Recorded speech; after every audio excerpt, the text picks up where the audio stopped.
கரங்களை தட்டுவோமா? கரங்களை தட்டுவோமா? வேணுமா? ஹல்லேலூயா, ஹல்லேலூயா, ஹல்லேலூயா.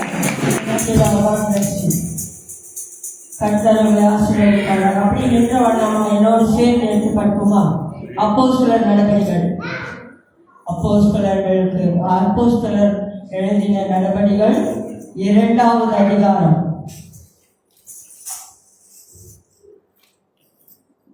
எத்தனை பேர் சந்தோஷமா இருக்கீங்க?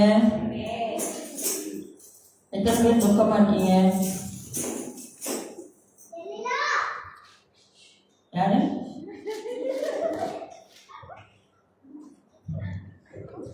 ஹல்லேலூயா.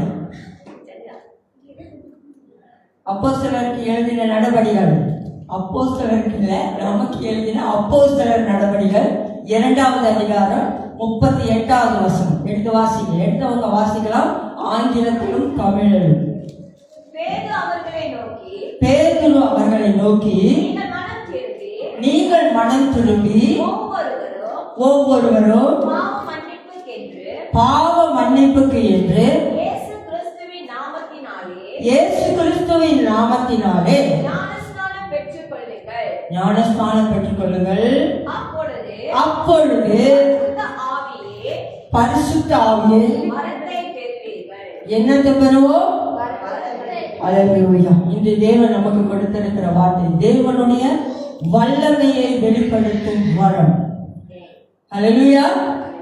தேவனுடைய சொல்லுங்க, தேவனுடைய வல்லமையை வெளிப்படுத்தும் வரம். ஹல்லேலூயா. கண்களை மூடி ஒரு நிமிடம் தேவனை நோக்கி பார்ப்போம். இந்த வார்த்தைகளுக்காக கர்த்தாவே நன்றி செலுத்துகிறோம் ராஜா. இந்த காலை பொழுதுல உங்களை நோக்கி பார்க்க வந்திருக்கிறோம் ஆண்டவரே. நீர் எங்களோடு பேசிருக்கிற வார்த்தைகள் உங்களுடைய அர்த்தம் மாறாமல், நீர் கொடுக்கிற அர்த்தங்கள் மாறாமல் அப்படியே உங்களுடைய எங்களிடத்தில் கொண்டு வந்து சேர்க்கும்படிக்கு என்னை அந்த கருத்தில் ஒப்பு கொடுக்கிறேன். ஆவியானவர் என்னை பயன்படுத்தும்படிக்காக, என் வாயை உங்களுடைய பிள்ளைகளுக்கு பயன்படுத்தும்படியாக என்னை தாழ்த்தி வறுமையாக்கி உங்க கருத்தில் ஒப்பு கொடுக்கிறேன் ராஜா. வந்திருக்கிற பிள்ளைகளை உங்க கருத்தில் ஒப்பு கொடுக்கிறேன். வார்த்தைகள் தகப்பனே அவர்களுடைய இருதயம் என்ற பலகையில் எழுதி வைக்கும்படிக்கு நீர் என்னத்தை குறித்து பேசுகிறீரோ அந்த வார்த்தைகள் அவர்களிடத்தில் கொண்டு சேரும்படிக்காய் அவர்களுடைய மனக்கண்களை இயேசுவின் நாமத்தில் திறந்து விடுகிறேன். அவர்களுடைய சிந்தனைகளை இயேசுவின் நாமத்தில் கட்டுகிறேன். அவர்களுடைய எண்ணங்கள் அனைத்தும் உம்முடைய திருச்சபையில இந்த இடத்தில் இருக்கும்படிக்காக ஜெபிக்கிறேன் ஆண்டவரே. உங்களுடைய கிருபைக்காக நன்றி செலுத்துகிறோம். எங்களை தாழ்த்தி வறுமையாக்குகிறோம். உங்க கரத்தில் ஒப்புக் கொடுக்கிறோம். எல்லாவற்றையும் செய்கிற எங்கள் தகப்பன் நீர் எங்களோடு இருக்குது. எங்களோடு பேசும்படிக்காய் எங்களை உங்க கரத்தில் ஒப்புக் கொடுக்கிறோம். நீரே எங்களோடு இடை போட மாட்டாரு. இயேசுவின் நாமத்தில் ஜெபிக்கிறோம் நல்ல பிதாவே. ஆமென், ஆமென். இங்கிலீஷ்ல படிக்கிறவங்க படிச்சுட்டு உட்காருங்க. Book of Acts chapter 2 verse 38. Then Peter said to them, repent and let every one of you be baptized in the name of Jesus Christ for the remission of sins, and you shall receive the gift of the Holy Spirit. Hallelujah. எனக்கு அந்த வசனத்தின் 3வது பகுதியை படிங்க, கடைசி வரியில். அப்பொழுது then you will receive and you shall receive the gift of the Holy Spirit. And you shall receive the gift of the Holy Spirit. The gift of Holy Spirit. Amen. God bless you. Correct. Hallelujah. இன்று தேவன் நம்மளோடு பேச வந்திருக்கிற காரியம் தேவனுடைய வல்லமையை வெளிப்படுத்தும் வரம். வரங்கள் எத்தனை வகைப்படும்? எத்தனை வரங்கள் உண்டு சொல்லுங்க. எத்தனை வரம் இருக்கு? 2 வாரத்துக்கு முன்னாடி நான் பிரசங்கம் பண்ணேன். எதை குறித்து பிரசங்கம் பண்ணேன்? எதை குறித்து மறந்துட்டீங்களா? 2 வாரத்துக்கு முன்னாடி எதை குறித்து பேசினேன்? பேசும்பொழுது இதை நான் உங்ககிட்ட மென்ஷன் பண்ணேன். ஆவியின் வரங்கள் பத்தி இன்னைக்கு தான் பேச போறேன். 2 வாரத்துக்கு முன்னாடி விசுவாசத்தை குறித்து பேசினேன். விசுவாசத்தை குறித்து பேசும் பொழுது பைபிள்ல ஒரு வார்த்தையை நான் குறிப்பிட்டேன். 2 வார்த்தை குறிப்பிட்டேன். ஆமாவா இல்லையா? ஆவியின் வரங்களையும் ஆவியின் கனிகளையும் எங்கெங்க இருக்குன்னு சொல்லி நான் உங்ககிட்ட சொன்னேன். அப்போ ஆவியின் கனிகள் எத்தனை, ஆவியின் வரங்கள் எத்தனை? ஆவின் கனிகள் 9, ஆவின் வரங்கள் 12. சத்தமா சொல்லுங்க, பயப்படாதீங்க. 9 எங்க இருக்கு?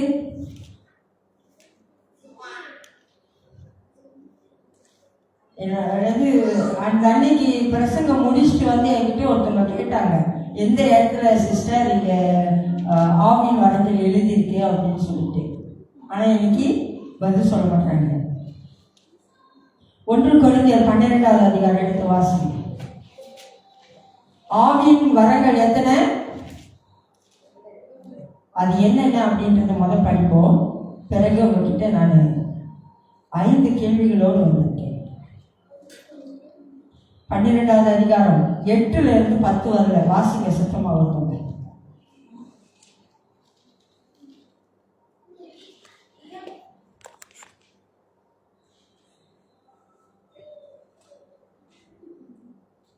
எங்க வாசிக்கிறவங்க எடுத்து வாசிங்க. பக்கம் 2, 3, 8. 1 கொரிந்தியர் 12வது அதிகாரம் 8லிருந்து 10வது வசனம் வரை.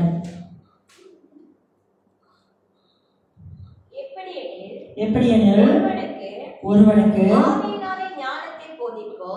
ஆவியினாலே ஞானத்தை போதிக்கோ வசனமோ, இது 1வது. வேறொருவனுக்கு அந்த ஆவியினாலே அறிவை உணர்த்தும் வசனமோ, வேறொருவனுக்கு அந்த ஆவியினாலே விசுவாசமோ, வேறொருவனுக்கு அந்த ஆவியினாலே குணமாக்கும் வரங்களோ, வேறொருவனுக்கு அற்புதங்களை செய்யும் சக்தியோ, வேறொருவனுக்கு தீர்க்க தரிசனம் உரைத்தலோ, வேறொருவனுக்கு ஆவிகளை பகுத்தறிதலோ, வேறொருவனுக்கு பற்பல பாஷைகளை பேசுதலோ, வேறொருவனுக்கு பாஷைகளை வியாக்கியானம் பண்ணுதலோ அளிக்கப்படுகிறது. ஹல்லேலூயா. இதை நீங்க வீட்டுல போய் நல்லா ஆராய்ச்சி பண்ணுங்க. ஆனா இந்த வருடங்கள்ல நான் உங்களோடு பேச போகிறது ஒரு வரத்தை குறிப்பிட்டான். ஹல்லேலூயா. இதுல 9 வரங்கள் இருக்கு இல்லையா? எல்லாமே ஆவியானவரால கொடுக்கப்படும், எல்லாம் ஆவியானவரால செயல்படுகிற வரம். ஆமாவா இல்லையா? ஏன்னா அந்த வசனத்துல ரொம்ப அழகா போட்டிருக்கு. என்னன்னு? ஆவியினாலே. ஒவ்வொரு வரங்களுக்கு முன்னாடியும் மென்ஷன் பண்ணிருக்காங்க. என்ன மென்ஷன் பண்ணிருக்காங்க? ஆவியினால். எந்த ஆவி?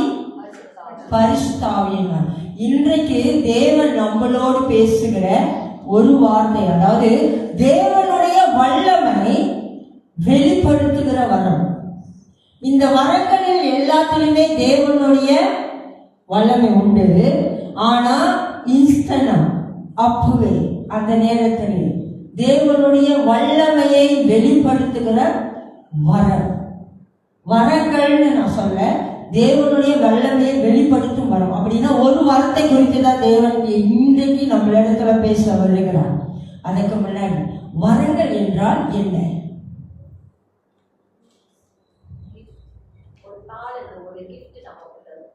கிஃப்ட். ஓகே, தாளந்துன்றது வேற, கிஃப்ட்ன்றது வேற. தாளந்து என்ன தெரியுங்களா? உங்களுக்கு இருக்கிற டேலண்ட். ஓகேவா? அந்த தாளந்துகளை பெருக்குவது நம்ம கையில இருக்கு. ஆனா கிஃப்ட்ன்றது என்னது? ஒருத்தவங்க நம்மளுக்கு கொடுக்குறது. ஆமாவா இல்லையா? அந்த ஒருத்தவங்க நம்மளுக்கு ஒரு கிஃப்ட் கொடுக்குறாங்கன்னா நம்மளுக்கு எவ்வளவு சந்தோஷமா இருக்கும். ஆனா படைத்தவர் நமக்கு இங்க கிஃப்ட் கொடுக்குறாரு, 9 வகையான கிஃப்ட். ஆனா இந்த 9 வகையான கிஃப்ட் மட்டும்தான் இங்க இருக்கா?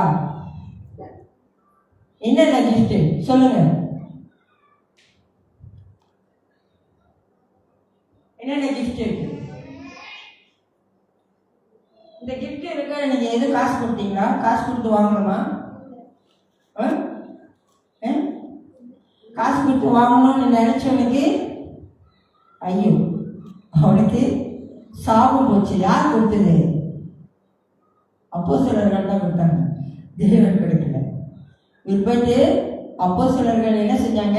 அற்புதங்கள் அடையாளங்கள் செய்யறதை பார்த்துட்டு அந்த அந்த வரத்தின் மூலமாக தேவன் அவங்களுக்கு பகிர்ந்தளித்து கொடுத்த வரத்தின் மூலமாக செய்யறதை பார்த்துட்டு எனக்கும் காசை கொண்டு போய் கொடுத்து எனக்கும் இந்த வரத்தை கொடு, நானும் இதை வச்சு பழச்சிக்கிறேன்.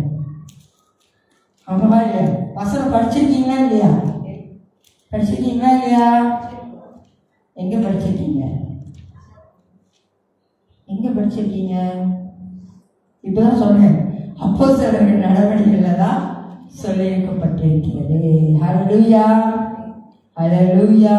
ஓகே, ஆவியானவர் இலவசமாக கொடுக்கும் இந்த பரிசை யார் பெற்றுக்கொள்ளலாம்?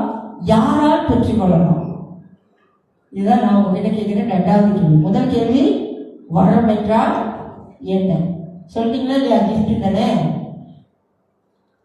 வரம்னா பரிசு, நமக்கு தேவன் கொடுக்கும் ஈவு. இப்போ யார்கிட்ட இருக்கிறது வரம்? நான் சொல்லிட்டேன், அதை நீங்க திருப்பி சொல்லணும். அவ்வளவுதான். யார்கிட்ட இருக்கிறது? தேவனிடத்திலிருந்து. யாருக்கு கொடுக்கப்படுகிறது? எடுத்து வாசிப்போம். யாக்கோபு 1:17 யார்கிட்ட இருந்து வருது? யாக்கோபு அதிகாரம் 1 யாக்கோபு 1 அதிகாரம் 17 வசனம். எடுத்தவர்கள் வாசிக்கலாம். இந்த 1 கொரிந்தியரை கை வச்சுக்கோங்க. 1 கொரிந்தியர்ல தான் இன்னைக்கு நம்மளுடைய எல்லா காரியங்களும் இருக்கலாம். நன்மையான எந்த ஈவும் பூர்ணமான எந்த வரமும் பரத்தில் உண்டாகி ஜோதிகளின் பிதாவினிடத்திலிருந்து இறங்கி வருகிறது. இப்போ இந்த வரங்கள் பூரணமான, சொல்லுங்க, இப்பதான் படிச்சாங்க, திரும்ப படிக்கமா. நன்மையான எந்த ஈவும். இந்த ஈவு என்றால் என்ன? இதுதான் கிஃப்ட். ஓகேவா? ஈவு என்றால் என்ன? நன்மையான எந்த ஈவும், பூரணமான எந்த வரமும். பூரணமான அதாவது பரிபூரணம், அதாவது எப்படி சொல்றது, அறகுறையா இல்ல, அது அப்படியே முழுமையான. இப்ப நான் உங்களுக்கு ஒரு விஷயம் சொல்ல போறேன் அப்படின்னு சொன்னா அதன் ரகசியத்தை முழுமையாய் சொல்லுவது. சரியா? ஆமாவா இல்லையா? அத எங்க இருந்து எங்க உருவானுச்சு? பரம் என்றால் பரலோகம். யாரு? பிதாவானவர் வீற்றிருக்கும் இடம். அல்லேலூயா, அல்லேலூயா. சரி, என்ன பாருங்க. ஆமென். எத்தனை பேர் இதை விசுவாசிக்கிறீங்க? விசுவாசிக்கிறீங்களா இல்லையா? ஆமென், அல்லேலூயா. எல்லாருக்கும் தூக்கம் வருதா? பசிக்குதா? பிரேக்ஃபாஸ்ட் சாப்பிட்டீங்க தானே? சாப்பிடலன்னா கவலைப்படாதீங்க, சாப்பிடலாம். அல்லேலூயா, ஆமென். சரி, பூரணமான எந்த வரமும். இப்போ தேவன் நம்மளுக்கு கொடுக்கிற இந்த வரம் பூரணப்பட்டு இருக்கா இல்ல அரைகுறையா இருக்கா? பூரணமா இருக்கா அரைகுறையா இருக்கா? ஃபுல்ஃபில்மெண்ட். எதையுமே ஃபுல்ஃபில் பண்ணி தான் கொடுப்பாரு. It's not come with of. Okay, ஆமா இல்லையா? அல்லேலூயா. சோ யாரால கொடுக்கப்பட்டது? யாரால கொடுக்கப்பட்டது? யாருக்கு கொடுக்கப்பட்டது? நாம யாரு? தேவனுடைய. எங்க இப்போ அப்போஸ்தலர் 2 அதிகாரம் 38 திரும்ப படிங்க. யாருக்கு இந்த வரங்கள் கொடுக்கப்படுகிறது? எப்போது வரங்களை பெறுகிறோம்? பேதுரு அவர்களை யாரை நோக்கி? பேதுரு நம்மை நோக்கி நீங்கள் மனம் திரும்பி ஒவ்வொருவரும் பாவ மன்னிப்புக்கு என்று இயேசு கிறிஸ்துவின் நாமத்தினாலே ஞான ஸ்நானம் பெற்றுக் கொள்ளுங்கள். அப்பொழுது ஹல்லேலூயா. எப்பொழுது? பாவ மன்னிப்புக்கு என்று என்ன செய்யணும்? ரட்சிப்பை நாம் அடைஞ்சாதான் அதுக்கு பிறகு ரட்சிப்பு பெற்ற கையில இந்த வரங்கள் நம்மளுக்கு கிடைக்குமா அப்படின்னு கேட்டீங்கன்னா கிடையாது. அங்க ரூல்ஸ் போட்டாரு. என்ன செய்யணும்? ஞானஸ்நானம் பெறணும். ஞானஸ்நானம் பெற்று இயேசு கிறிஸ்து நாமத்துல இயேசு, ஏன்னா இன்னைக்கு நிறைய ஞானஸ்நானம் வந்துருச்சு உலகத்துல. ஓகேவா? நான் சொல்றது திருமுழுக்கு ஃப்ரம் பைபிள். திருமுழுக்கு பிதா குமாரன் பரிசுத்த ஆவியானவர் இயேசுவின் நாமத்துல பெறுகிற ஞானஸ்நானத்தை பத்தி நான் சொல்றேன். ஓகேவா? இந்த ஞானஸ்நானத்தை நீங்க பெறும் பொழுது தேவனுடைய ஆவியானவர் உங்களை நிரப்புகிறார். ஒரு சிலருக்கும் பலருக்கும் ஞானஸ்நானம் பெறுவதற்கு முன்னாடி ஆவியானவர் நிரப்பி, என்னெல்லாம் ஆவியானவர் ஞானஸ்நானம் பெறுவதற்கு முன்னாடியே நிரப்பிட்டார். நான் ரட்சிக்கப்பட்டு முதல் வாரம், எனக்கு இன்னும் நல்லா ஞாபகம் இருக்கு, 2ஆம் தேதி 1வது மாசம். நான் ரட்சிக்கப்பட்டது 25/12, சரியா ஒரு மாதம் 8 நாள் வச்சுக்கோமே. சரியா 8 நாள்ல ஆவியானவர் என்னை நிரப்பினார். ஆனா நான் ஞானஸ்நானம் எப்போ எடுத்தேன்னா 8வது மாசம் 31ஆம் தேதி. எப்போ? மிரண்டிக்காண்டி. ஏன்னா ஞானஸ்நானத்தை குறித்து, அதாவது இயேசு கிறிஸ்துவின் அந்த போதனைகளை, அந்த போதனைக்குள்ள நான் போனேன். I really thank God. நான் ஆண்டவருக்கு எப்பவுமே நன்றி செலுத்துவேன். ஏன்னா நான் ரட்சிக்கப்பட்ட காலத்துல தேவன் நம்மளை அதிகமாக நேசித்தபடினால்தான் இந்த வார்த்தைகளை ஞாயிறு தோறுமும் இல்லை பல பைபிள் ஸ்டடி மூலமாகவும் நம்மளுக்கு இந்த வார்த்தைகள் மூலமா நம்ம கிட்ட பேசுறாரு, நம்மளுக்கு போதிக்கிறார். சரியா? அப்படி எனக்கு நான் ரட்சிக்கப்பட்டதுலேருந்து நீங்கள்லாம் நான் எவ்வளோ சந்தோஷமா ஞானஸ்நானம் பெற்றவங்க திருவிருந்த ஆராதனை எடுக்க வரீங்கன்னு எனக்கு தெரியாது. ஆனால் நான் 8 மாதம் ஒவ்வொரு மாதமும் ஞானஸ்நானம் எடுக்கிறதுக்கு முன்னாடி அங்கே நின்று அழுதுருக்கேன், பின்னாடி நின்று அழுதுருக்கேன்.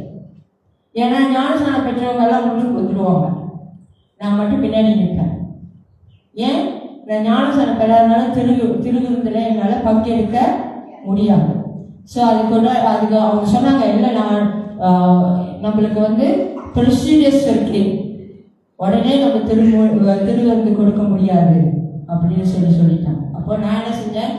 அவங்க பின்னாடி நின்று எசுப்பா, எனக்கு நீங்கள் தான் வேணும், எனக்கு நீங்கள் வேணும், ஆனால் உங்களோட பந்தியில் என்னால் பங்கெடுக்க முடியலையே. அதனால தான் எனக்கு எப்பயுமே இந்த திருவிருந்து ஆராதனைன்னு சொன்னால் எனக்கு கொஞ்சம் குஷி ஆகிடும். ஏன் குஷி ஆகிடும்னா, அந்த நீங்கள் எப்படி அந்த சர்வீஸை பார்க்குறீங்கன்னு எனக்கு தெரியாது, ஆனால் எனக்கு அது ரொம்ப ப்ரிஷியஸ், அது ரொம்ப விலை மதிக்க முடியாத ஒரு ஆராதனை. அது எல்லாருக்கும் கிடைக்காது. தேவனுடைய ஈவு பெற்றவர்கள் மட்டுமே பங்கெடுக்கக்கூடிய காரியம். ஹல்லேலூயா, ஹல்லேலூயா. ஸோ எப்போது வரங்களை பெறுகிறோம்? தேவனை பாவ மன்னிப்புக்கு என்று நாம மனம் திரும்பி பாவ மன்னிப்புக்கு என்று இயேசு கிறிஸ்துவினாலே ஞானஸ்நானம் பெறும் பொழுது தேவ ஆவியானவர் இந்த வரங்களை நம்மளுக்கு கொடுக்கிறார். கிரேக்க மொழியில இது பேர் கேரிஸ்மாத்தான்னு சொல்லுவாங்க. கிஃப்ட். ஓகேவா? கேரிஸ்மாத்தானா கிஃப்ட். அப்படின்னா கிஃப்ட்னாலே அதுக்கு ஃப்ரீ தானே. கிஃப்ட்னா யாராவது காசு கொடுத்து வாங்குவீங்களா? கிஃப்ட் யாராவது காசு கொடுத்து கொடுப்பாங்களா? நீங்க நான் காசு கொடுக்கல, என்னோட கிஃப்ட் கொடுங்க, யாரும் அப்படி சொல்ல மாட்டாங்க. Gift means is free. ஆனா ப்ரொசீஜர் இருக்கு.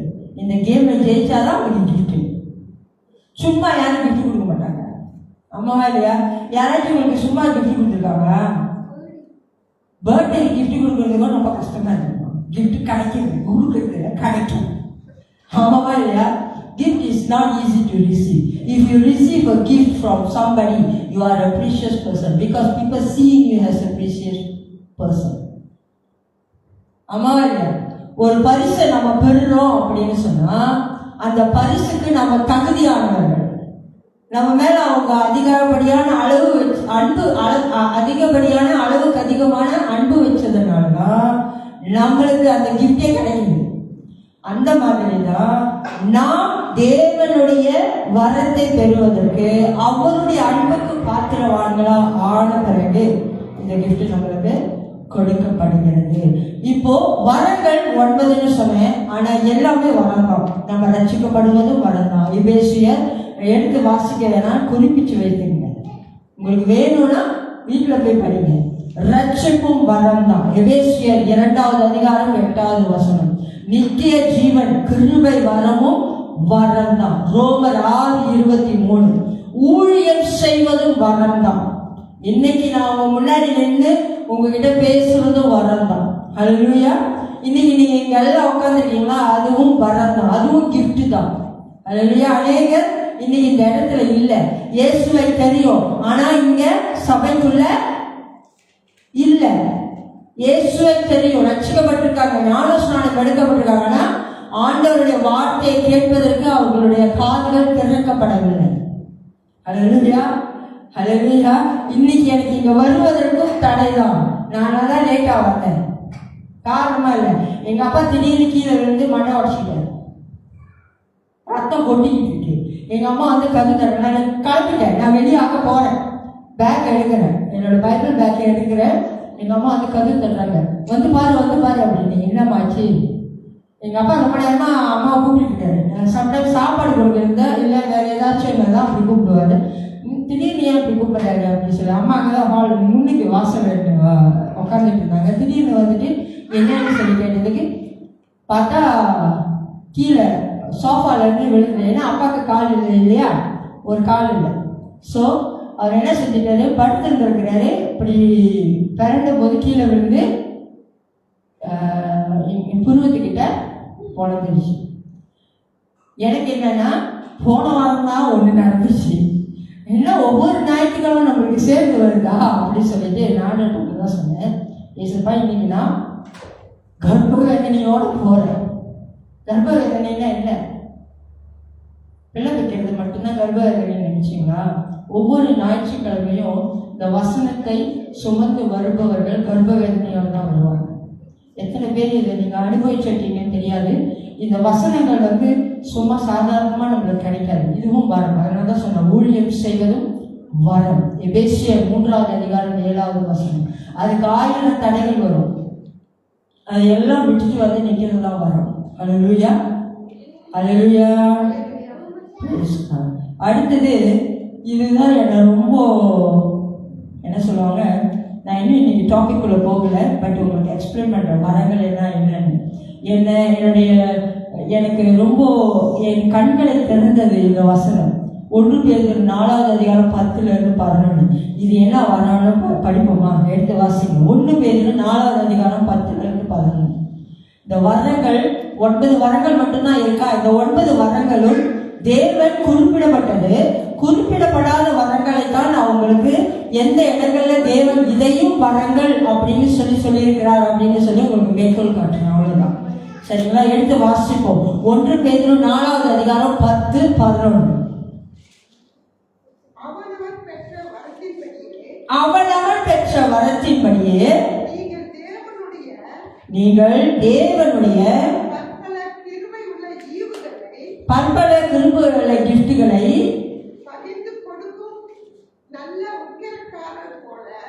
பகிர்ந்து கொடுக்கும் நல்ல உக்கிரக்காரனை போல ஹல்லேலூயா. என்ன செய்யுமா? உதவி செய்யுங்கள். ஒருவன் போதித்தால் தேவனுடைய வார்த்தையின்படி போதிக்க கடவன். ஒருவன் உதவி செய்தால்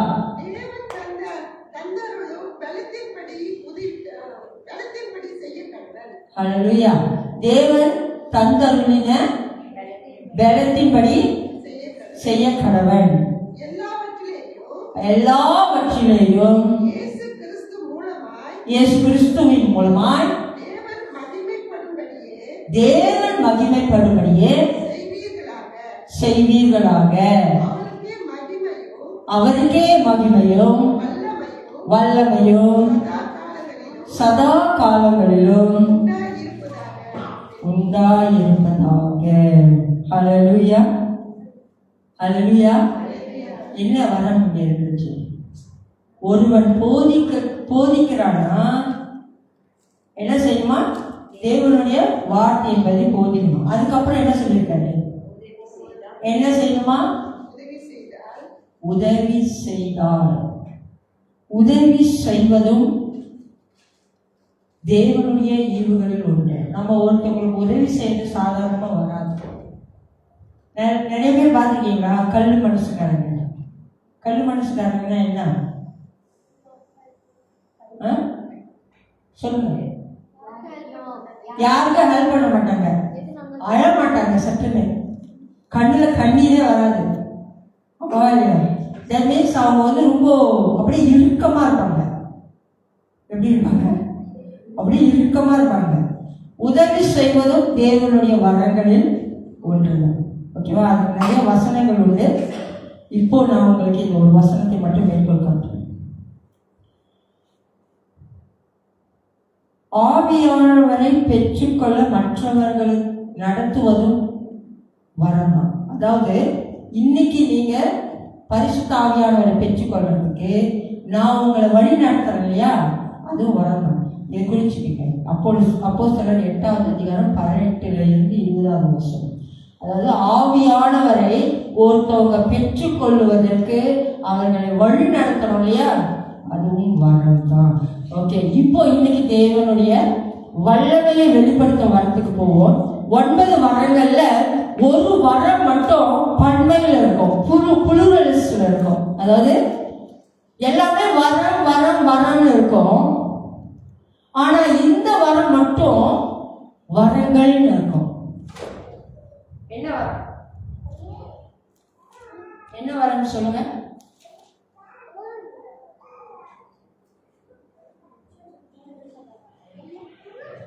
ரெண்டு வாசிப்போமா? 1 கொரிந்தியர் 12வது அதிகாரம் 9வது வசனத்தின் 3வது பகுதியை வாசிப்போம். 1 கொரிந்தியர் 12 3வது பகுதி. எனக்கு ரொம்ப பிடிச்ச வரம் இதுதான். எனக்கு இந்த வரம் அப்படின்னு சொல்லி தெரியறதுக்கு முன்னாடியே ரட்சிக்கப்பட்ட புதுசுல ஆண்டவர்கிட்ட நான் கேட்ட வரம் இது. சொல்லுங்க, படிங்க. 3வது பகுதி கடைசி. அந்த ஆவியினாலே, யாரா படிக்கிறீங்களா? அது 4 வார்த்தை தான் இருக்கு. அந்த ஆவியினாலே குணமாக்கும் வரங்களும். ஹல்லேலூயா. இது எத்தனை பேர் நோட் பண்ணிருக்கீங்க? இந்த இடத்துல எத்தனை பேர் நோட் பண்ணிருக்கீங்க? எல்லாமே வரம் வரம் வரம்னு இருக்கும். ஆனா பைபிள்ல இந்த இடத்துல மட்டும்தான் வரங்கள் அப்படின்னு சொல்லி புளூரல்ல கொடுத்திருப்பாங்க. எந்த மொழியில நாம படிக்கிறோம்ன்றது இல்லை. இதனுடைய ஒரிஜினல் கிரேக்க மொழியில நம்ம போய் பார்த்தோம்னா கூட அதுதான் best over donation. It means donation. Hallelujah. So இந்த வரங்கள் நமக்கு எப்படி கொடுக்கப்பட்டிருக்கிறது? டொனேஷன்னா என்ன? அன்பளிப்பு, அன்பால் கொடுக்கப்படுகிறது. சரியா? டொனேஷன்னா தப்பா நினைச்சுக்காதீங்க. இப்பெல்லாம் டொனேஷனோட அர்த்தமே மாறிடுச்சு. டொனேஷன்னா என்ன சொல்றாங்க தெரியுங்களா? தெரியுமாக்கா? டொனேஷன்னா இப்போ பிச்சை எடுக்கிறதுன்னு சொல்றாங்க. நிஜமா? தெரியாதா? தெரிஞ்சுக்கீங்க. டொனேஷன்னா தப்பா அர்த்தம். டொனேஷன் மீன்ஸ் அன்பளிப்பு. அன்பளிப்புனா அன்பாய் கொடுக்கப்படுவது, நம்மளுடைய அன்பினால் கொடுக்கப்படுவது. ஸோ அதுதான் இங்க தேவன் நம்மளுக்கு கொடுத்திருக்கிறார். ஸோ 1 கொரிந்தியர் 12வது அதிகாரம் 9வது வசனத்துல தேவன் வரங்களை குணமாக்கும் வரங்கள் அப்படின்னு சொல்லி இங்க சொல்லியிருக்கிறார். ஆமாவா இல்லையா? ஆமாவா இல்லையா? அப்படின்னா இங்க ஒரு வரம் இல்லை. இந்த வரத்துக்குள்ள நிறைய விஷயங்கள் அடங்கியிருக்கு. சரியா? உங்களை பொறுத்த வரைக்கும் குணமாக்கப்படுவதல் அப்படின்னா என்னென்ன விஷயத்தை குணமாக்கணும்? உடல் நலம். தெரிஞ்சவர்கள் சொல்லுங்க, சீக்கிரம், டைம் ஆகுது. உடல் நலம். வேற சொல்லுங்க சொல்லுங்க. குணமாக்குதல் வெறும் உடல் நலம் மட்டும்தானா? இவ்வளவு நாள் நம்ம அப்படிதான் நினைச்சிட்டு இருக்கோம். இப்ப குணமாக்கும் வரங்கள் அப்படின்னு சொன்னதை விட நம்ம என்ன செய்ய நினைச்சுக்கிட்டோம்? ஹாஸ்பிட்டல் போய் சீக்கா இருக்கிறவங்கள குணமாக்கணும். ஸோ அந்த வரம் எனக்கு இருக்கு அப்படிதான் நினைச்சிட்டு இருக்கோம். ஆனா ஆவியானவர் சொல்றாரு, குணமாக்கும் வரங்கள்ல 7 காரியம் அடங்கியிருக்கு. ஆமா இல்லையா? இல்லைன்னா உங்களுக்கு உங்களுக்கு தெரியலன்னா நான் சொல்லித்தரேன். சங்கீதம் 41 4வது வசனம். சங்கீதம் 41 முதல் காரியம் 7 காரியங்கள் சொன்ன இல்லையா? அந்த குணமாக்கும் வரங்களுக்குள்ள 7 விஷயங்கள் அடங்கியிருக்கு. அதுல ஒரு விஷயம் என்னத்தை குணமாக்குகிறார். சங்கீதம் 41:4 எடுத்து வாசிங்க.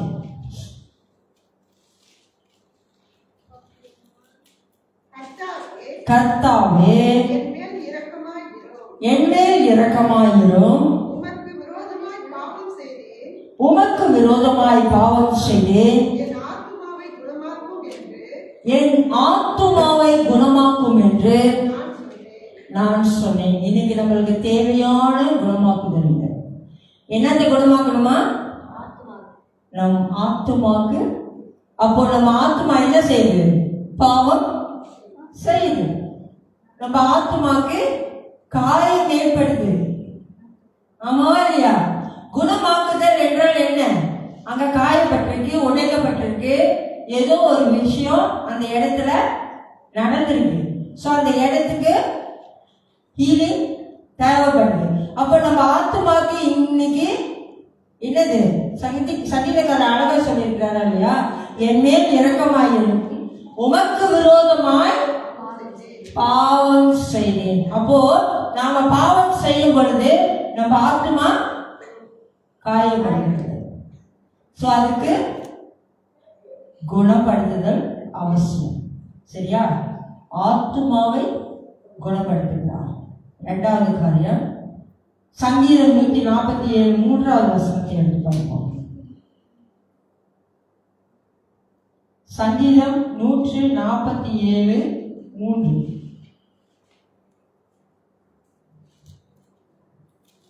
மூன்றாவது, இருதயம் நொறுங்குண்டவர்களை. அல்லேலூயா. அவ்வளவுதான். இருதயம் நொறுங்குண்டவர்களை. 2வது என்னத்தை குணமாக்குகிறார்? அல்லேலூயா. 2வது என்ன காரியம்? ஆமென். இதயத்தை குணமாக்குகிறார். எத்தனை பேருக்கு இன்னைக்கு இதயம் நொறுங்குண்டு இருக்கு? இல்ல, ஃப்ரெஷ்ஷான இருக்கு. ஹல்லேலூயா. இதயம் நொறுங்குண்டு இருக்கு அப்படின்னா, இதயம் உடஞ்சிருச்சு அப்படின்னு சொன்னா முதல்ல நம்மளுக்கு எல்லாம் என்ன நம்ம ஞாபகம்? லவ் ஃபெயிலியர் தான் ஞாபகம். ஆமாவா இல்லையா? என் ஹார்ட் பிரேக் ஆயிடுச்சு. வாழ்க்கை கேட்டா அப்படிதான் நடக்கும். அந்த பதில் தான் சொல்லுவாங்க. ஆனா உண்மையாய் இதயம் நொறுங்குண்டவர்கள் குணமாக்கப்படுவது எங்கு நடக்கும்னா தேவனுடைய சமூகத்தில். எப்படின்னா இந்த வரத்தை கொண்டு. அப்போ இந்த வரங்கள் முக்கியமா இல்லையா? 9 வரங்கள்ல எனக்கு ரொம்ப பிடிக்கும் அந்த வரம். அதனால இன்னைக்கு இதை குறித்து தேவன் என்னை பேசுவதற்கு இங்கு அழைத்திருக்கிறார். ஆமாவா இல்லையா? இப்போ ஆத்மாவும் காயப்படுது, இருதயமும் காயப்படுது. 3வது எங்க போவோம்? சரீரம், வாதை. ஏசாயா 19வது அதிகாரம் 22. ஏசாயா 19:22 எடுத்து வாசிங்க.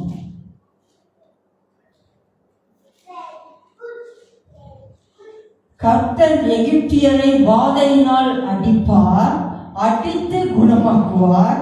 அவர்கள் கர்த்தரிடத்தில் மனம் திரும்புவார்கள். அப்பொழுது அவர்கள் விண்ணப்பத்தை கேட்டு அவர்களை குணமாக்குவார். அல்லேலூயா, அல்லேலூயா. இங்க வாதையை கொடுக்கிறது யாரு? எங்க வந்துச்சு? சத்தமா சொல்லுங்க. எகிப்தியரை வாதையினால் அடிப்பார். வாதையினால் அடிக்கிறதும் அவர் தான். எப்ப குணமாக்குறாரு? மனம் திருந்தி அவரிடத்துல விண்ணப்பிக்கும் பொழுது மாத்திரம்தான் என்ன நடக்குது? குணப்படுத்துதல் அங்க நடக்குது. அப்போ இன்னைக்கு அநேக வாதைகள் பிசாசினால வரல. அவன் சிரிப்பான். நீங்க செஞ்சதுக்கெல்லாம் என்ன பழி சொல்றாங்க? ஆமா இல்லையா? நீங்க செஞ்சதுக்கெல்லாம் என்ன பழி சொல்றாங்களே, நான் என்ன செஞ்சேன்? வசனம் அழகா சொல்லுதா இல்லையா? யாரு? எகிப்தியர். எகிப்தியர் யாரு? தேவனுடைய வார்த்தையை கீழ்ப்படியாமல் அவருக்கு எதிராய் நடப்பவர்கள். இன்னைக்கு தேவனுடைய வார்த்தைக்கு கீழ்ப்படியாமல் நடக்கிற அனைவருமே எகிப்தியர்கள் தான். ஹல்லேலூயா. புதுசா எகிப்தியரை போய் தேடாதீங்க, எங்க இருக்கிறாங்க? நாம தான். ஒவ்வொரு தடவையும் பரிசுத்த ஆவியானவரை துக்கப்படுத்துகிற காரியங்களில் ஈடுபடுகிற நாமும் எகிப்தியருக்கு சமம். ஆனா மனம் திரும்பி தேவனிடத்துல மன்னிப்பு கேட்கும் பொழுது என்ன நடத்துகிறார்? அந்த இடத்துல குணமாக்குகிறார். இது மூன்றாவது காரியம். அடுத்தது சீர்கேடு. ஹல்லேலூயா. சீர்கேடு என்றால் என்ன? எரேமியா புத்தகத்தை எடுங்க, 3வது அதிகாரம் 22வது வசனம். எரேமியா அடுத்த புத்தகமே, ஏசாயா புத்தகத்துக்கு அடுத்த புத்தகமே. 3வது அதிகாரம் 22வது வசனம். சீர்கேடு என்றால் என்ன? எரேமியா chapter 3 verse 22. யாரு? சீர்கெட்ட பிள்ளைகளே திரும்புங்கள், உங்கள் சீர்கேடுகளை குணமாக்குவேன் என்றார். யார் சொன்னார் இது? படிங்க. இதோ உம்மிடத்தில் வருகிறோம், நீரே எங்கள் தேவனாகிய கர்த்தர். இதை சொல்லுகிறவர்கள் யார் தெரியுமா? அதுக்கு 2 வசனங்கள் முன்னாடி படிங்க. சீர்கேடு என்றால் நான் படிச்சு கேட்டேன், எனக்கு என்ன சொல்லுவாங்க, ஷாக் ஆயிட்டேன். யார் இந்த சீர்கேடு? சீர்கேட்டின் பிள்ளைகள். 20வது வசனம் படிங்க. ஒரு மனைவி தன் புருஷனுக்கு துரோகம் ஒரு மனைவி வந்து புருஷனுக்கு எப்படி துரோகம் செய்வாங்க? வேறொருவரோடு தொடர்பில் இருப்பதுதான். அந்த போல தொடர்படிங்க. இஸ்ரவேல் வம்சத்தாராகிய நீங்கள் எனக்கு துரோகம் செய்தது மெய் என்று யார் சொல்றா? யார் சொல்றா? நல்லா சத்தம் சொல்லுங்க. யார் சொல்றா? யாரு? என்ன செஞ்சுமா? ஒரு மனைவி தான் புருஷனுக்கு துரோகம் செஞ்சது போல இஸ்ரவேலராகிய நீங்கள், இன்னைக்கு நாம இஸ்ரவேலர் இல்லை, இருந்தாலும் அவருடைய நாமத்தினால் அவருடைய பிள்ளைகளாக்கப்பட்டிருக்கணும். ஆமாவா இல்லையா? ஆமாவா இல்லையா? இன்னைக்கு நம்ம ஒரு குழந்தையை தத்தெடுத்து வளர்க்கும் பொழுது அவர்கள் நம்முடைய பிள்ளைகள் தானே.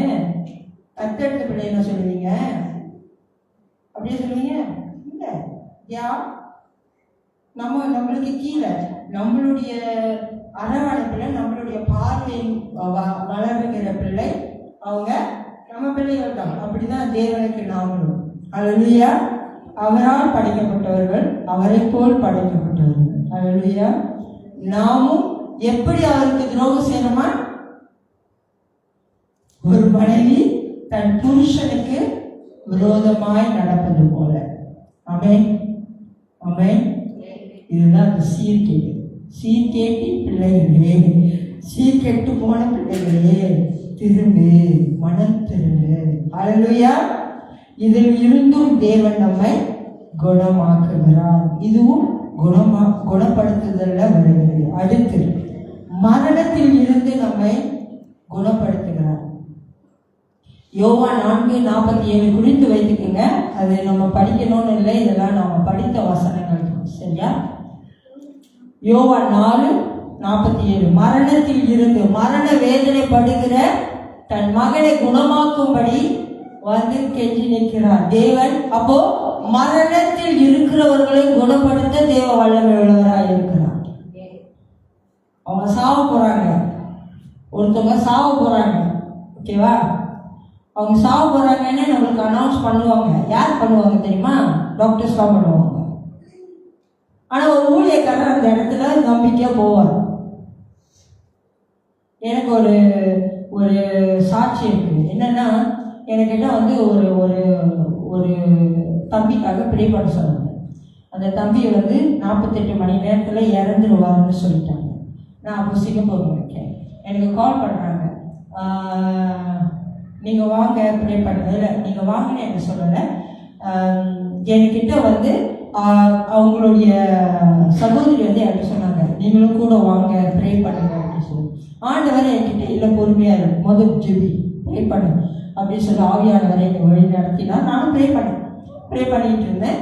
அப்போ கடைசி டாக்டர்ஸ் வந்து சொல்லிட்டாங்க, இந்த தம்பி இறக்க போகிறாங்க அப்படின்னு சொல்லிட்டு கடைசி நிமிடங்கள்ல இருக்காங்க. இப்போ தேவன் சொல்றாரு, போ, அவர் எழுப்ப மாட்டேன் அப்படின்னு என்கிட்ட சொல்லலை. ஆனால் அங்கேருந்து நான் ட்ராவல் பண்ணி வரும்பொழுது ஆவியானவர் என்னோட பேசினார், ஐ வில் ரேஸ் யூ. இப்போ நான் அதை வந்து மற்றவங்கள்ட்ட சொல்ல முடியாது. என்னை வந்து வாய் கட்டி போட்டார், யார்ட்டையும் சொல்லக்கூடாது, நீ போ. நான் வர வழியில் தான். ஆனால் என் கூட இருக்காங்க அவங்க அந்த தம்பியோட சகோதரி என்ன சொன்ன கேட்டுக்கிட்டே வந்தாங்க, என் தம்பி பொழைச்சிடுவானா. எல்லாருக்கும் இருக்கும் இல்லையா, இருக்குமா இருக்காதா? நம்ம சொந்த ரத்தம் இல்லையா, நம்ம சொந்த ரத்தம் மறிக்க போகிறான்னு சொல்லிட்டு பிறகு நம்மளுக்கு எப்படி இருக்கும்? அப்போ நான் போயிட்டேன், நானும் வந்துட்டேன். ஆனால் நான் சொல்லலை, தேவன் செய்வார், நம்பிக்கையோடு இரு. அம்மா இல்லையா, லாசரு மறித்து பிறகு மரியாதை சொன்னார் தானே, நீ நம்பினா தேவனுடைய காரியத்தை நீ பார்ப்பேன். அம்மா இல்லையா? ஸோ அவர் செய்வார்னு நம்பு, நிச்சயம் நடக்கும். போனோம். இங்கேருந்து ஹாஸ்பிட்டல் போன பிறகு நான் போயிட்டு முதல்ல அந்த ரிப்போர்ட்டை தான் கேட்டேன். எடுத்து படிக்கும் போது ஓகே இந்த சிச்சுவேஷன் இருக்காரு அப்படின்ட்டு ஒரு 4-5 நாளாக அசைவு இல்லாமல் படுத்துட்டு இருக்காரு. இப்போ டாக்டர் சொல்லிட்டாங்க இவர் மறிக்க போகிறாங்க. அப்போ நான் வந்து அவங்க தகப்பனார்கிட்ட போய் பேசினேன். அந்த தகப்பனாருக்கு என்னை கட்ட பிடிக்காது. ஏன் பிடிக்காதுன்னா, நான் வார்த்தையை சுமந்த வந்ததுனால அவருக்கு என்ன பிடிக்காது. இப்போது நான் உள்ளுக்கு அந்த ரூம்குள்ளே போனதுனால இவரு போய் வெளியே உட்காந்துட்டார். இப்போ நான் போய் அந்த மகன் மேலே கை வைக்க முடியாது. பெற்றோர்கள் முதல் அதிகார பெற்றோர்கள். நான் முதல்ல அவரோட உறவாடணும் இல்லையா, ஒப்புரவாகணும் இல்லையா, ஓகேவா? இப்போ நான் போய் அந்த தகப்பனார்கிட்ட, அவர் இந்த மாதிரி சோஃபாவில் உட்காந்து, இந்த மாதிரி நாக்கால் உட்காந்து ஹாஸ்பிட்டலில் இந்த மாதிரி நாக்கால் உட்காந்துருக்காரு. நான் கீழே முட்டி போட்டு அவர்கிட்ட பேசினேன். நான் ஒன்று தான் சொன்னேன், நீங்கள் என் மேலே எவ்வளோ கோபமாக இருந்தாலும் பரவாயில்ல, நான் உங்ககிட்ட ஒரே ஒரு விஷயம் சொன்னேன், இயேசுவால் உங்கள் மகனை இப்பொழுது எழுப்ப முடியும். மகன் இப்பொழுது எழுப்பணும் அப்படின்னு சொன்னால் நீங்கள் முதல்ல ஒப்பு கொடுங்க. அவனோட இருதயங்களை போய் சொல்லுங்க, இயேசு உன்னை நேசிக்கிறாங்க. நீங்கள் ஒப்பு கொடுங்க, அவன் எழுந்திருக்கிறத நீங்கள் பார்ப்பீங்க, தேவன் செய்வாங்க அப்படின்னு சொல்லுங்க. அவர் என்கிட்ட பேசலாம் கூட. ஆனால் அங்கேருந்து எழுந்திரிச்சு போய் அந்த பையன் பக்கத்தில் நின்று ஒரு வார்த்தை சொன்னேன், நீ இப்போ எழுந்திருச்சின்னா உன்னை நான் இயேசுக்கு ஒப்பு கொடுக்குறேன். உன்னை நான் என்ன செய்கிறேன், இயேசுக்கு ஊழியத்துக்காக நான் உன்னை ஒப்பு கொடுக்குறேன் அப்படின்னு சொல்லி இந்த வார்த்தை சொன்னேன். எனக்கு ரொம்ப சந்தோஷமாயிடுச்சு. எனக்கு தேவை அதுதானே, அம்மாவா இல்லையா, எனக்கு தேவை அதுதானே. இப்போ நான் என்ன செஞ்சேன், அவங்க அம்மா நின்று அழுகுறாங்க, பையனோட அம்மா நின்று அழுகுறாங்க. நான் சொன்னேன் அழுவாருங்க, அவன் எழுந்திருப்பான். இப்போ அவங்க அழுகு எனக்கு பாட்டுட்டாங்க. இப்போ நான் வந்து பையனோட கால் மேலே நிற்கிறேன். என் பக்கத்தில் என் தங்கச்சி நிற்கிது. என் தங்கச்சி ரசிக்கப்படுறது இருந்தாலும் அவன் நிற்கிறான். என் தங்கச்சி கூட போடுற தங்கச்சி நிற்கிது. ஸோ அங்கே வந்து அந்த சகோதரி, பையனோட சகோதரி அவனோட கையை பிடிச்சிட்டு அழுதுட்டு இருக்கான். அவன் கூப்பிடு, எழுந்திரி. அவன் எழுந்திருக்கான். ஏன்னா அவனுக்கு ரொம்ப பிடிச்ச அக்கா அவன். இவன் கூப்பிட எழுந்திருக்கணும். இப்போ நான் சொன்னேன், உன்னோட கையை தூக்கி அவனோட எழுந்திருக்கிறது அப்படின்னு சொல்லி. அப்போது எழுந்திருக்க வைக்கிறது. இவர் வந்து யார், அந்த மகனோட அந்த தம்பியோட தகப்பனார். அந்த அப்பா அந்த பிள்ளையோட கை மேலே வச்சுட்டு, நீங்கள் எதுவும் சொல்லாதீங்க, நான் ஜெபிக்கிறேன், தேவன் அற்புதம் செய்வார், அவன் இப்போ எழுந்திருப்பார். அவன் அசைஞ்சு 3-4 நாள் படுத்த நேராக படுத்திருக்கான். இப்போ அசைவு எதுவுமே கிடையாது. 48 hours கொடுத்துட்டாங்க, எழுதி கொடுத்துட்டாங்க. 48 hours, இன்னொரு 2 நாள் டாக்டர்ஸ் டைம் கொடுத்தாங்க. கண்டிப்பாக அந்த டைமில் இறப்பாங்க. அவங்களுக்கு தெரியும். ஏன் தெரியுமா, அந்த நாடி துடிப்பு படிப்பாங்க, ஓகேவா? அந்த நாடி துடிப்பின்படி அவங்க டைம் கொடுப்பாங்க. ஆனால் தேவனுடைய ரிப்போர்ட் வித்தியாசமாக இருக்கும் இல்லையா, இல்லையா? தேவனுடைய ரிப்போர்ட் எப்பயுமே வித்தியாசமாக இருக்கும். ஸோ நான் போய் அங்கே ஜெபிக்கிறேன். நான் ஜெபித்து முடிக்கிற அந்த எனக்கு தெரிஞ்ச சாவியானவர் அந்த இடத்துல அசைவாடுகிறார், இயேசுப்பா அங்கே இருக்கிறார் அப்படின்னு சொல்றதை நான் விசுவாசிக்கிறேன். அப்போ அப்போ நான் ஒன்று தான் சொன்னேன், இப்போ இந்த மகனை எழுப்புங்க அப்படின்னு சொல்லி விசுவாசத்தோடு ஜெபித்து இந்த தூக்கத்தில் ஒரு சோம்பல் முறிச்சு எழுந்திருப்பாங்க தெரியுமா? அந்த மாதிரி அந்த பையன் சோம்பல் முறிச்சு எழுந்தோம், கால்களையும் உதச்சி ஒரு தூக்கத்திலேருந்து எழுந்திருக்கிறார். என்ன செஞ்சாரு? மரணத்தில் இருக்கிறவனை குணப்படுத்துகிற தேவன். ஹல்லேலூயா. இதுதான் விசுவாசம். விசுவாசம் அன்னைக்கு நான் பிரசங்கம் பண்ணும்போது விசுவாசத்தை குறித்து நான் உங்ககிட்ட முழுசா பிரசங்கிக்க முடியல, டைம் இல்லை. அந்த விசுவாசம் எங்க செயல்படும்னா இந்த வரத்துல தான் செயல்படும். சரியா? 5வது காரியம் மரணத்தில் இருந்து. 6வது பிணியாளிகளை, சீக்கா இருக்கிறவங்களை. வாதைன்னு சொன்னோம் இல்லையா? வாதை வேறு, பிணியாளி வேறு. ஓகேயா? வாதை என்பது தேவனால் கொடுக்கப்படுகிறது. அது என்னன்னா COVID-19. உங்களுக்கு புரியுற மாதிரி சொல்றேன். COVID-19 வாதை, சரியா? அது ஒரு கிருமி. பிணியாளி அப்படின்றது சீக்கானவங்க, இப்போ ஹாஸ்பிட்டல்ல படுத்துட்டு இருக்கிறவங்க. இப்போ நம்ம இடத்துல இருக்கோம், என்ன இருக்கோம்? அந்த பலவீனங்கள், சரீரத்தின் பலவீனங்கள். அநேக பிணியாளிகளை அப்போஸ்தலர்கள் குணப்படுத்தினாங்க. அடுத்தது பிசாசின் வல்லமையில் இருந்து குணப்படுத்துதல். இந்த இடத்துல தான் நான் சொன்னேன், காசை கொடுத்து வல்லமையை பெற்றுக்கொள்வதற்காக போனவர்கள் சாபத்து கொள்ள போனாங்க. அப்போஸ்தலர் கடைசி 7வது காரியம், அப்போஸ்தலர் 10வது அதிகாரம் 38வது வசனம். பிசாசின் வல்லமையில் இருந்து நம்மளை விடுதலையாக்கினார். ஹல்லேலூயா. இப்போ குணமாக்கும் வரங்கள் அப்படின்னு சொன்னா ஒன்று மட்டும்தான் இருக்கா?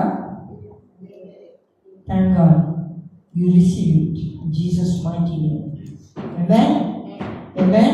So எப்பயுமே வசனங்களை படிக்கும் பொழுது தேவ ஆவியானவர் நமக்கு என்ன சொல்ல வருகிறார்.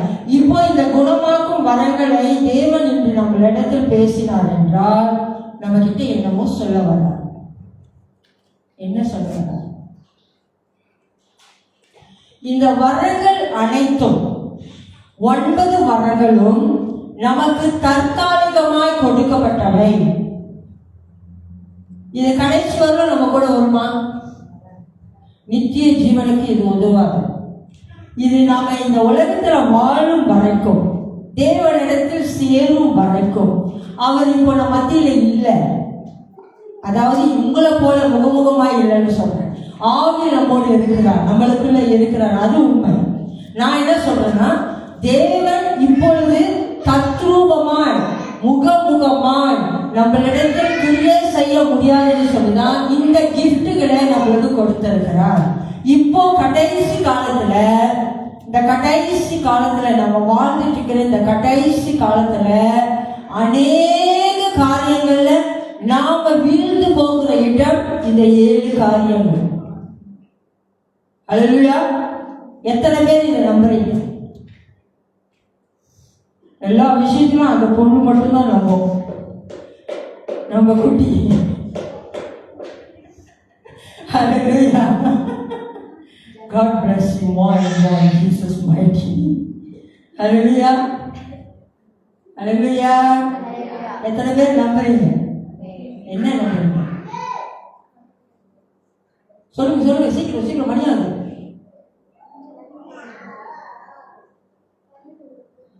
ஹல்லேலூயா.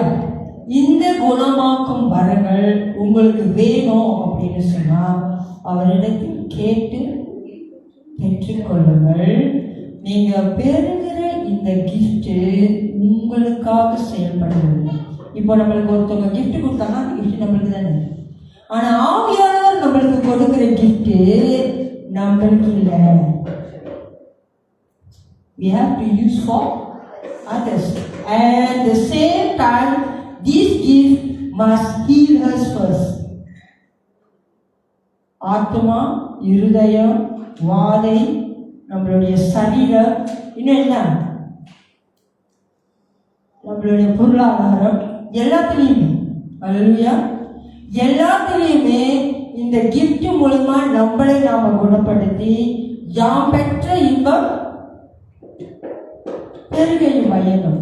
நாம் பெற்ற இந்த இன்பத்தை மற்றவர்களுக்கும் கொடுக்கும் படிக்காதனால தான் நான் முதல்ல அந்த ஒரு வசனத்தை நான் ஏன் படிக்க சொன்னேன்னா இதுக்காக. உதவுகிறது தேவனால் கொடுக்கப்படுகிற வரம். எங்க படிச்சோம்? 1 பேதுரு 4:10-11 படிச்சோம். இல்லையா? ஏன் அதை நான் படிக்க சொன்னேன்? அத்தனை வரங்களை குறித்து நான் சொன்னேன் இல்லையா? ரட்சிப்பு, போதனை, ஊழிய சேவை எல்லாமே படிச்சேன். ஆனால் நான் ஏன் அதை குறித்து படிக்க சொன்னேன் அப்படின்னு சொன்னா இதனாலதான் படிக்க சொன்னேன். என்னதுனாலன்னா இந்த வரங்கள் நமக்கு கொடுக்கப்பட்டு நமக்கு அது பயனுள்ளதா ஆக்கிக்கிட்டு அதை மற்றவர்களுக்கும் செயல்படுத்தணும். எப்படி செயல்படுத்தணும்னா விசுவாசத்தை நம்மளுக்குள்ள கொண்டு வரணும். விசுவாசம் இல்லாமல் இந்த எந்த வரங்களானாலும், தீர்க்க தரிசனங்களானாலும் சரி, எந்த வரங்கள் அந்நிய பாஷைகள் பேசுகிறதா இருந்தாலும் சரி, பாஷைகளை வியாக்கியானம் பண்ணுகிறதா இருந்தாலும் சரி, எந்த வரங்களே ஆனாலும் விசுவாசம் இல்லாமல் எந்த வரங்களும் செயல்படாது. அதனால்தான் முதல்ல விசுவாசத்தை குறித்து பேசிட்டோம்னா என்னன்னு தெரியல. தேவன் அதை குறித்து உங்களோடு பேசிவிட்டார். அல்லேலூயா. முதல்ல அவர் தான் நம்மகிட்ட பேசுறாரு. முதல்ல நம்மளுக்கு ஒரு நிச்சயம் இருக்கணும். அதுக்கு நாம என்ன செய்யணும்? இதை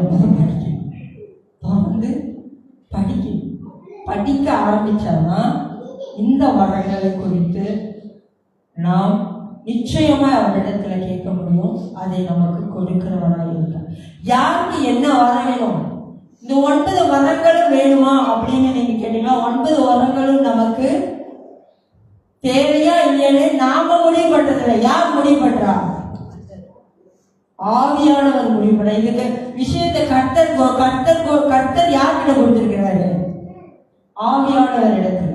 அவர் முடிவு பண்ணணும். என்ன முடிவு பண்ணணும்? இந்த வரம் யாருக்கு எத்தனை வரங்கள் கொடுக்கணும். மேபி ஒருத்தவங்களுக்கு 1 வரம் இருக்கும், இன்னொருத்தவங்களுக்கு 3 வரம் இருக்கும், அடுத்தவங்களுக்கு 4 வரங்கள் இருக்கும். ஆமாவா இல்லையா? ஸோ ஒவ்வொருத்தருக்கும் பகிர்ந்து அளிப்பது எங்க இருக்குன்னா 1 கொரிந்தியர் 2:11 படிச்சீங்கன்னா தேவ ஆவியானவர் யாருக்கு என்ன வரங்களை கொடுக்கணும் அப்படின்னு சொல்லிட்டு முடிவு பண்ணுங்க. அதே நேரத்துல இந்த வரங்கள் ஒழிந்து போகிறதையும் 1 கொரிந்தியர் 13:10-12 வாசிச்சோம்னா அல்லேலூயா உங்களுக்கு தெரியும். தீர்க்க தரிசனங்கள் ஆனாலும் ஒழிந்து போகும், அவருடைய அன்பு ஒரு காலம் அழியும். அல்லேலூயா. அப்பனா இந்த வரங்களுக்கு அழிவு உண்டு. எப்போ? நித்திய ஜீவனுக்குள்ள இந்த வரங்கள் செயல்படாது. இப்போ நம்ம வாழ்றதுக்கு இந்த உலகத்துல, இந்த பூமியில நம்ம வாழ்வதற்கு தேவன் நமக்கு ஹெல்ப் பண்றாரு. என்ன செய்யறாரு? என்ன பண்றாரு? ஹெல்ப் பண்றாரு. அல்லேலூயா. அதை எழுந்து நிற்போமா? இன்னைக்கு நாம தேவனிடத்தில் கேட்க போகிற காரியம் என்ன? What you want to ask God? தேவனுடைய வல்லமையை இந்த 7 காரியங்கள்ல நம்ம பார்க்க முடியா? அல்லேலூயா, அல்லேலூயா, அல்லேலூயா. 9 வரங்கள் கொடுக்கப்பட்டது. 9 வரங்கள்ல அந்த குணமாக்கும் வரங்கள் அப்படின்னு சொல்லி அந்த வரத்துக்குள்ள தேவன் நமக்கு லிஸ்ட் போட்டு கொடுத்தாரு இல்லையா? 7 காரியங்கள். இன்னைக்கு நாம என்ன செய்யறோம்னா, இன்னைக்கு தேவன் இடத்துல முதல்ல என்ன குணப்படுத்துவோம் கேட்போமா? நம்மளை குணப்படுத்தினாதான் மற்றவங்களுக்கு அதை கொண்டு போய் சேர்க்க முடியும். ஆமாவா இல்லையா? அல்லேலூயா, அல்லேலூயா. நீங்க தானே இருக்கீங்க. அல்லேலூயா. கண்களை மூடி ஜெபிப்போமா? என்னோட சேர்ந்து ஜெபி.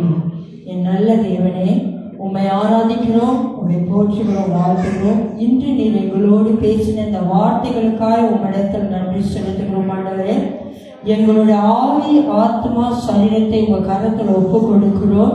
இந்த சரீரத்தை குணப்படுத்தும், எங்கள் ஆத்மாவை குணப்படுத்தும், எங்கள் இருதயங்களை குணப்படுத்துவீராக தகப்பனே.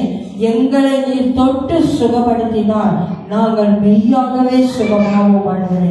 எங்கள் ஆவியில ஒரு வல்லமை இறங்கட்டும், எங்களுடைய ஆத்மாவில் உம்முடைய வல்லமை இறங்கட்டும், உம்முடைய குணப்படுத்துகிற கரம் எங்கள் மீது இறங்கி வரட்டும் ஆண்டவரே. அப்படி வாயில திறந்து ஜெபிப்போமா? ஹல்லேலூயா. Thank you Lord Jesus. ஹல்லேலூயா. நன்றி செலுத்துகிறோம் ராஜா.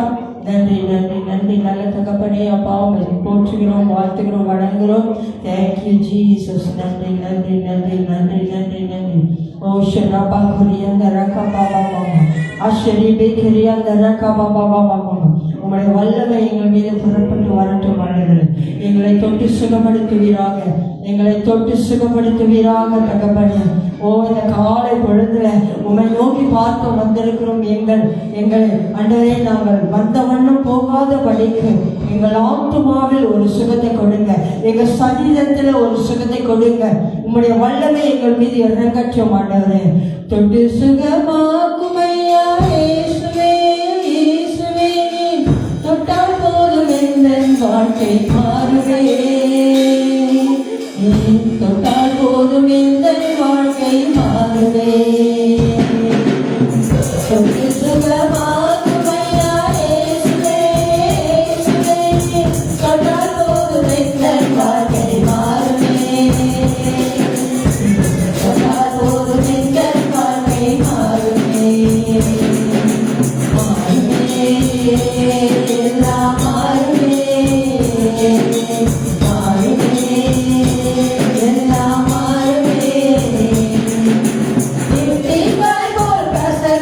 you.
மாறுமே எல்லாம் மாறுமே தொடருமே என்னை தொடருமே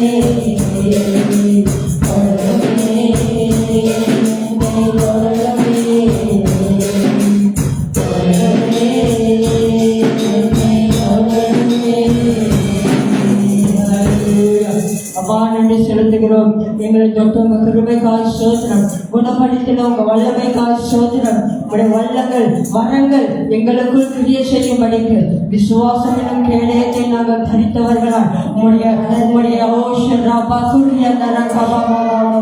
நகப்பனே உங்களுடைய சன்னிதானத்தில் நிற்க கொடுத்து உங்க கிருபைக்காய் நன்றி செலுத்துகிறோம். உங்களுடைய வல்லமையினால் உங்களுடைய வரங்களினால் எங்களை நிரப்பும். அநேகருக்கு நாங்கள் ஆசீர்வாதமாய் கொடுக்கிற வரங்கள் அநேகருக்கு உதவி செய்கிறவர்களாய் தகப்பனே இந்த வரங்களின் மூலம் அநேகரை குணப்படுத்துகிறவர்களாய் எங்களை மாற்றுகிறார்கள். எங்களை உங்க கரத்தில் ஒப்பு கொடுக்கிறோம். இனி வருகிற காலங்களில் அநேகருக்கு சாட்சியுள்ள பிள்ளைகளாய் உம்முடைய நாமத்தை மகிமைப்படுத்தும் பிள்ளைகளாய் எங்களை மாற்றுகிறார்கள். துதி கன மகிமை அனைத்து உண்மைக்கே செலுத்தி இயேசுவின் நாமத்தில் பெற்றுக்கொள்கிறோம் என்ற நல்ல பிதாவே. ஆமென் ஆமென் ஆமென். ஹல்லேலூயா ஹல்லேலூயா ஹல்லேலூயா ஹல்லேலூயா.